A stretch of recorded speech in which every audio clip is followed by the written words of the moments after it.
Bismillahirrahmanirrahim. Assalamualaikum warahmatullahi wabarakatuh. Alhamdulillah wa kafa. Tsumma salatu wassalamu ala Rasulillahil Mustafa wa ala alihi wa sahbihi ahli sidqi wal wafa. Alhamdulillah, kita patut bersyukur pada Allah Subhanahu wa taala bahwa pada hari ini kita masih diberikan nikmat oleh Allah Subhanahu wa taala sehingga bisa melaksanakan ibadah saum sempurna insyaallah di hari ini. Sebentar lagi kita akan berbuka. Hadirin para pemirsa yang Allah muliakan, tujuan takwa adalah hasil dari puasa yang kita harapkan. Bahwasanya Allah Subhanahu wa taala berfirman dalam ayat tentang puasa yang kita ketahui bersama, bahwa hakikat puasa adalah supaya kita la'allakum tattaqun, menjadi orang-orang yang bertakwa. Tetapi apakah semua orang yang berpuasa akan menjadi orang bertakwa? Belum tentu. Padahal Allah Subhanahu wa taala sudah memberikan keistimewaan bagi orang-orang yang berpuasa.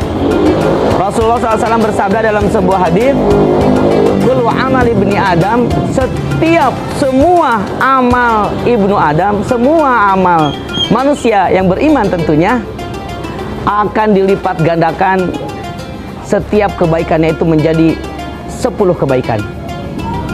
Kemudian bahkan kata Rasulullah SAW dilanjutkan hatta sampai sab'aimi'ah dhi'fin, sampai 700 kali lipat.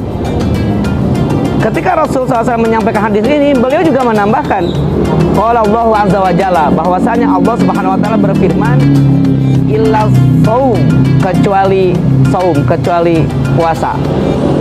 Sementara puasa itu, kata Allah, puasa itu adalah untukku, wa ana ajzibi, dan aku sendiri yang akan memberikan balasannya. Artinya bahwa pahala untuk orang yang berpuasa itu jauh berlipat-lipat ganda dibanding dengan pahala yang lainnya. Kembali lagi pada tadi, tujuan puasa adalah untuk menjadikan kita orang-orang yang bertakwa. Apakah kita akan menjadi bertakwa? Kunci supaya puasa kita menjadikan kita orang yang bertakwa adalah dengan kita melaksanakan puasa yang berkualitas. Puasa kita harus berkualitas, bermutu yang tinggi. Pertanyaannya sekarang, bagaimana supaya kita mendapatkan pahala puasa atau puasa yang berkualitas sehingga menjadikan kita orang-orang yang bertakwa? Maka ada hal-hal yang harus kita lakukan. Yang pertama adalah ikhlas. Lakukan puasa kita dengan ikhlas, maka kita akan mendapatkan pahala yang terbaik dalam puasa kita. Ikhlas, niat karena Allah Subhanahu wa taala, tanpa campuran karena apapun. Karena ingin dilihat oleh orang lain, karena ingin mendapatkan hadiah yang besar, karena ingin mendapatkan baju baru misalkan, tidak. Tetapi puasa kita karena Allah Subhanahu wa taala, kita akan mendapatkan pahala puasa terbaik. Yang kedua, supaya kita berkualitas puasa kita, maka hal yang kedua harus kita lakukan adalah kita harus menghindari hal-hal yang membatalkan puasa, dan kita harus menghindari hal-hal yang membatalkan pahala puasa. Apa yang kita hindarkan yang membatalkan puasa? Sudah kita tahu. Makan, sudah jelas. Minum, berhubungan suami istri, sudah jelas itu hal-hal yang membatalkan puasa, bahkan menjadikan kita dosa. Maka jangan berharap mendapatkan puasa yang berkualitas. Hal-hal yang bisa membatalkan pahala puasa, puasanya nggak batal, tapi pahala puasa bisa hilang loh. Apa contohnya? Ghibah. Kita membicarakan orang lain, ngomongin orang lain, itu bisa membatalkan pahala puasa kita. Berdusta, berbohong, bisa membatalkan pahala puasa kita.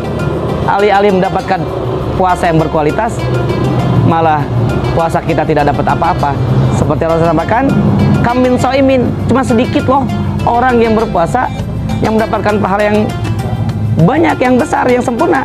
Malah banyak kan orang yang puasa mendapatkan lapar dan dahaganya saja. Naudzubillahi min dzalik. Yang berikutnya, yang ketiga adalah supaya kita mendapatkan puasa yang berkualitas, maka kita harus menghindari hal-hal yang sia-sia, hal-hal yang tidak ada gunanya, hal-hal yang tidak bermanfaat. Dengan begitu, maka setiap waktu dalam puasa kita, setiap waktu dalam setiap hari kita sedang menjalankan puasa dipenuhi dengan aktivitas, dipenuhi dengan kegiatan ibadah, dipenuhi dengan kegiatan yang bermanfaat. Dan yang terakhir, supaya puasa kita berkualitas, lakukan, perbanyak ibadah tambahan, ibadah selain saum yang wajib tentunya, salat yang wajib, dan juga ada salat sunnahnya. Sahur itu keberkahan dari Allah, berbuka tentu dengan cara yang baik juga, kemudian melakukan ibadah yang lain, membaca Al-Quran. Kita tahu Al-Quran ini diturunkan di bulan Ramadan, ada kaitan yang sangat kuat antara Ramadan dengan Quran.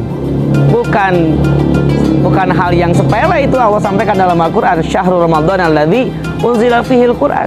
Bahkan dalam ayat yang lain, inna anzalnahu fi lailatul qadar.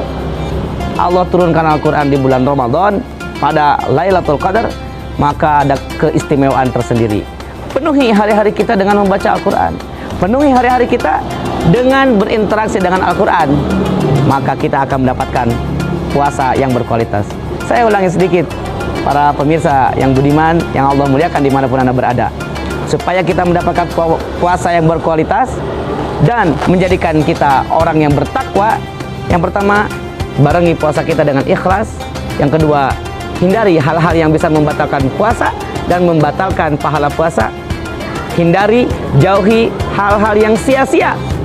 Dan yang keempat, tambahkan ibadah puasa kita dengan ibadah-ibadah yang lain yang akan menambah semakin bermutu, semakin berkualitas puasa kita.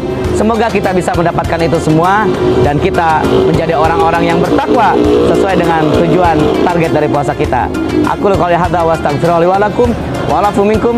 Assalamualaikum warahmatullahi wabarakatuh.